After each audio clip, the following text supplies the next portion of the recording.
রাজ্যের ৮ কেন্দ্রের মধ্যে সোমবার ভোট গ্রহণ হয়েছে আসানসোল কেন্দ্রে। জনগণের রায় বন্দী হচ্ছে ইভিএমে। আসানসোল কেন্দ্রের ইভিএম রাখার জন্য স্ট্রং রুম করা হয়েছে আসানসোল ইঞ্জিনিয়ারিং কলেজে। কেন্দ্রীয় বাহিনীর করা নজরদারির পাশাপাশি সিসিটিভির নজরদারিতে রয়েছে ইভিএম। স্ট্রং রুম ক্যাম্পাসের বাইরে নিরাপত্তার চাদরে মুড়ে ফেলা হয়েছে। আগামী ৪ জুন হবে ভোট গণনা।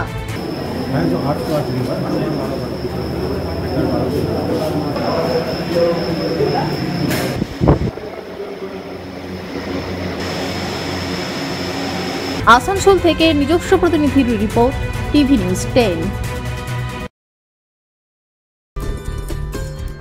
সহজেই স্বাস্থ্যসাথী কার্ডের মাধ্যমে সুচিকিৎসার একমাত্র প্রতিষ্ঠান citizen hospital, Bidhannagar, Durgapur. Helpline number 9800897855। অ্যাপয়েন্টমেন্টের জন্য ফোন করুন 7477783932 কিংবা 9933475697 এই নম্বরে।